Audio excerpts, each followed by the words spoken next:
Hello everyone, I welcome you to my spooky book review of Dracula. And I would like to add a disclaimer that I've only read half the book, so if no one can spoil it for me in the rest of the comments. So I start off by saying that it's a spooky book if you're looking for that type of thing during this time of year. October is always a good time to read a good spooky book. A few years ago I read Frankenstein for my October book read, and that was a good spooky read. I wouldn't say Dracula was a horror book at the moment. I don't know how further it goes on, but it's definitely a more thriller book. It kind of leaves you with suspense. There's some fast-paced, sort of intense moments in the book when characters need saving, and this is going to be full spoilers for the first half of the book. So, like when Lucy has been bitten and it's getting to near the end where she's moved back home, and every night the two doctors, Van Helsing and Dr. Seward, turn up every time she's been drained of her blood again, and they keep giving her transfusions, and sort of that tension is very well written. It kind of keeps you wanting to read more to see if she ends up surviving the night, or whether the bat comes back, which we all know is Dracula bashing down her window. And obviously when he finally breaks through, kills her mother in the process because she's dead with the fright, and eventually ends up turning Lucy into a vampire herself for that very short moment before she eventually passes away, which was one of the better moments of the book. The book starts off really strong with the main character, I would say Jonathan, who has been sent to the Count's castle here in Transylvania to help him decide and get his finances and paperwork in order to move to Britain to a new house. So his boss, who is a lawyer, sent him over to kind of help him do that. He kind of soon finds out that Dracula is obviously not all he is meant to be. He imprisons him in his castle, and only allowed in a few rooms, and you kind of get to explore more about what's actually happening with the castle, with Jonathan exploring in the daytime through the castle, and why you shouldn't be wandering there about at night, as the other vampires are lurking in the distance.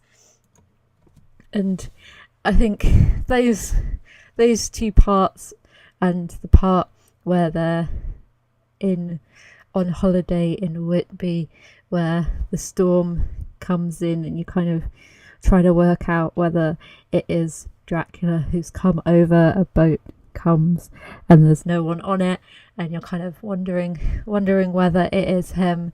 As first it kind of alludes to there only being a dog that's found on the ship that escapes. Obviously we know that there was more to who was on that ship than meets the eye. That's when things start to go wrong, and other things lead to another. It's quite interesting how it's written from everyone's perspectives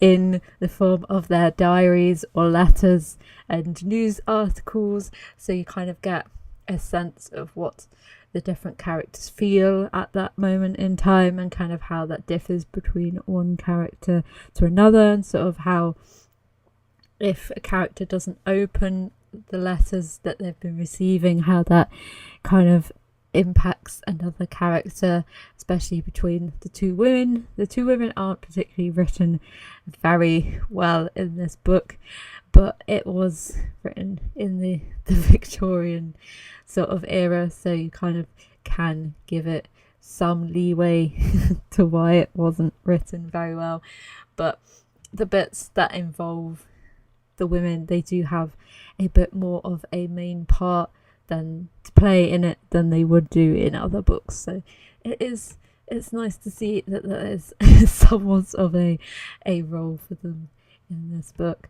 And it's also interesting at the moment because Jonathan has come back. He was taken ill after his discovery of the coffin in the basement of the castle, and so he has finally come back to England, but he's just seen that the Count has turned up in London, and that kind of has set him, kind of put him off his stride, and people around him have been dying. They've moved in with his boss, and then he suddenly dies, which is all a bit mysterious, and you kind of don't know whether it's other vampires that come over with Dracula or whether it is him himself. It's like there's a woman at the moment where I left off that is taking children in the evening off Hampstead Heath, and they are coming back with little bite marks in their necks. So if the whole children of Hampstead are going to come and get you and bite you and turn into vampires, so that's all very intriguing, especially as you don't know how many sort of vampires there are and how many people he's turning and stuff like that. So it's all very mysterious and keeps you kind of guessing what's going to happen and who might be affected, whether the Count did see Jonathan and his wife when they were in London, whether he's going to come after them or whether he didn't, and how kind of all the other characters in the book going to get together to tackle the problem, or whether they're not.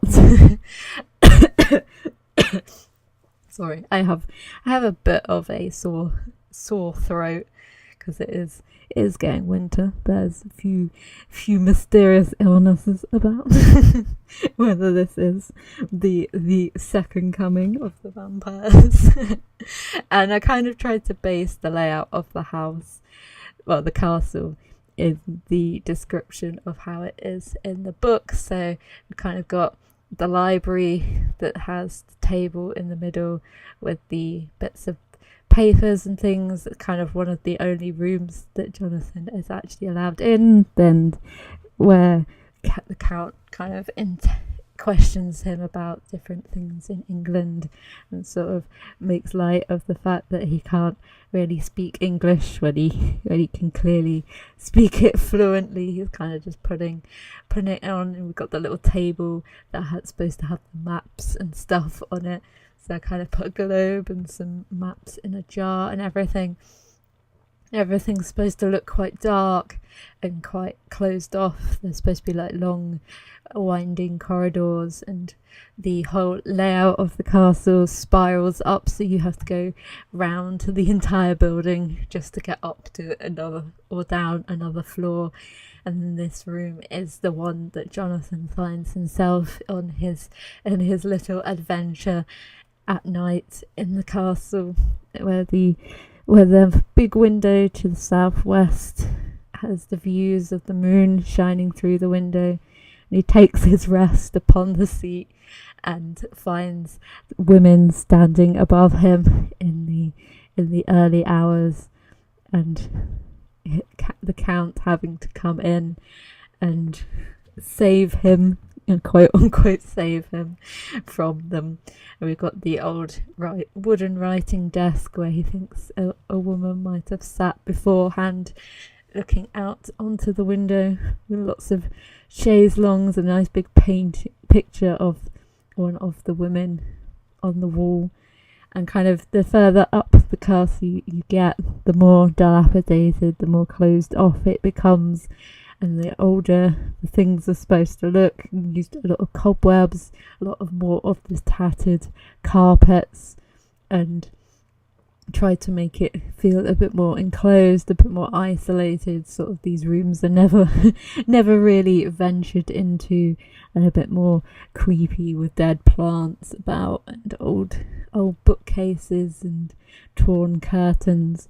And then the Count's bedroom itself is probably the most dilapidated room, kind of to represent the fact that he never was said that he was never in that room, so you've got loads of cobwebs everywhere, and the paper is ripping off behind the wardrobes and cabinets and things. But we've still got the large window which he climbs out of during the night to go on his way like a lizard down the walls, and the one that Jonathan climbs into to try and see if he can get the key to escape out of.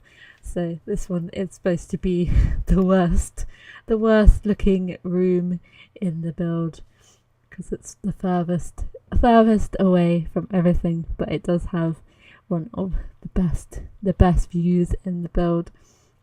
It was so super fun to use some of the vampire stuff in their correct use, and go a bit overboard with everything as well, and try to make the build kind of as accurate as I could to the book itself. So obviously some of the rooms will not be quite in the same place as they are in the book, but like this is the passageway down that Jonathan finds from the Count's bedroom. Obviously I can't quite do that here, but I've kind of made a little secret passageway from under the main set of stairs in the hallway down to the muddy stoned basement that's below the castle, where the wooden coffin is put, where he sees the guys deliver it one day and then discovers it in the night, and that's when he's kind of taken away. And the last we hear from him in a while is when he's taken in the coffin himself out of the castle and sent back to England. And I put a little curtain up to kind of hide it with a load of cobwebs and a seat to kind of show that no one is really supposed to go down that way. And I tried to have a court. Well, I had to have a courtyard in the centre, because that plays a major part in the story, and sort of looking out all the windows to all the different areas. And I thought I would add in a somewhat new looking kitchen. It's like it's never been used before, because it probably has never been used, so it kind of to suggest to people who might visit, as Jonathan got a load of food prepared for him as if by magic. So I thought that there would be some sort of kitchen, but it would look as though it's never been touched before, and there's lots of old objects about to represent all the different things that he saw along the way. He said that they were really old but looked really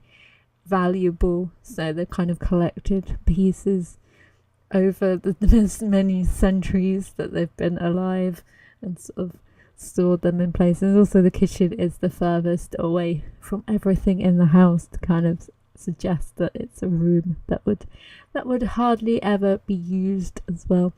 And in the bottom of the castle, everything is stone, as a good castle should be. And then we go up the more wood and textured walls and wallpaper and stuff. We have also used a lot of fireplaces about, because it mentions that the castle is lit by a lot of fires, and did put in a few radiators as well, just to give some ambience, but obviously they wouldn't be working at all. And I thought the entranceway had to have the biggest, most scary door, because it had a big door with lots of chains, and took a lot of effort to actually open up and actually get out of. So I thought it was appropriate to use a extremely big door. Also tried to have the build on top of a cliff, so all the castles in the area of Transylvania are on cliff sides, and kind of looked at reference pictures as well to see what the sort of architectural style was. So I built up the cliff side by using some of the rocks and scaling them up, using a big foundation as well. And then I thought it'd be quite nice to have the carriage that he arrives in on, with some of the horses and his luggage outside, just to set the scene of him just arriving at the castle, and tried to age it a lot more as well, because it was looking really, really new. And in the book, obviously it's centuries old, so you have to age it up a bit by putting a load of vines and plants and stuff growing up the wall to make it look as spooky as possible. I also didn't add too much lighting as well in this build, so at night time you can barely see the lights coming through the windows and stuff. We got a load of dead trees and things about. Obviously had to have it quite high up as well, because the castle was supposed to tower above the great pines and things of the forest, and you can supposed to hear the wolves howling in the distance, in which he controls, which is quite interesting when the wolf in the zoo escapes, and you see him standing in the cage, kind of controlling him, when the keeper couldn't even control him himself, and thought of him as a mere dumb animal, which kind of will come back to literally bite him at some point during the book. And there's lots of also the madman kind of intrigues me as well, as he's always like, at first you kind of think that he's doing the nursery rhyme of eating a spider and then eating a fly and then a spider, and then he has a bird and then he eats him, and then he wants to get a cat, and you're just like, this man is slightly deranged. But then as soon as the count gets there, he kind of turns this really weird flip in his personality, and he gets really, really dark and really sort of creepy ideas, and starts talking about what's happening in the story, which is quite interesting, and all the people around him thinking him a madman until they really know the situation. So overall, I think it's a really creepy, good book to read in October. If you're looking for something to read, it's not too long of a book, especially if you've got plenty of time to read it if you're going on a train or something, but it is super good. And I will leave you with a little description of the castle as well. The driver was in the act of pulling away with the horses in the courtyard of a vast ruined castle, with the cool black windows where no sun ray of light came from, and the broken battlements so jagged and lines against the sky, and the gloom of the courtyard was of considerable size, and had several dark ways which led under and around the great arches, and perhaps seemed bigger than it actually was, but I had not yet been able to see it by daylight. I stood close to a great door, old and stabbed with the nails, and set in a reflected doorway of massive stone. I could see even in the dim light that the stone was massively carved, but that the carving had not been worn by time and leather. As I stood, the driver jumped onto his seat, took the reins, and the horses were straight off, trapped and all disappeared down one of the dark openings.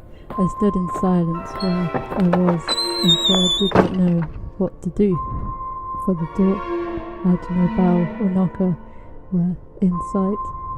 Although these frowning walls and dark windows, openings in them, was not likely that my voice could penetrate, I heard a heavy step approaching from behind the great door, and saw through the clanks and glimmers of a coming light.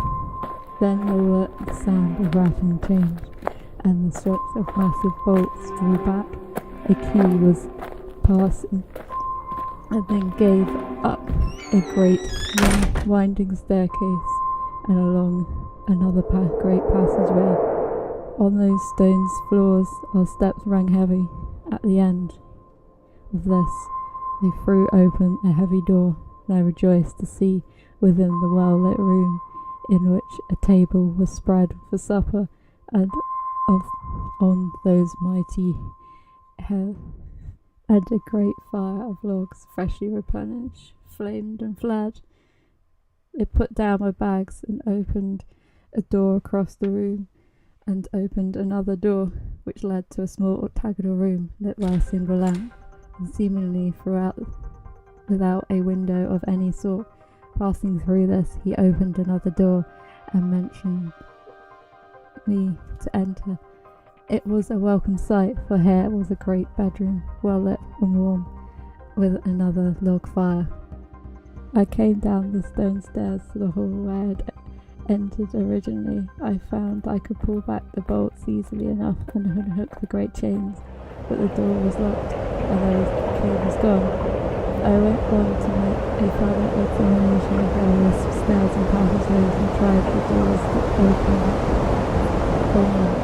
One or two small rooms near the hall were open, but there was nothing that I could see except old furniture, dusty with age and moth-eaten. At last, however, I found one of the doors at the top of the stairway, which, though it seemed locked, gave under a little pressure.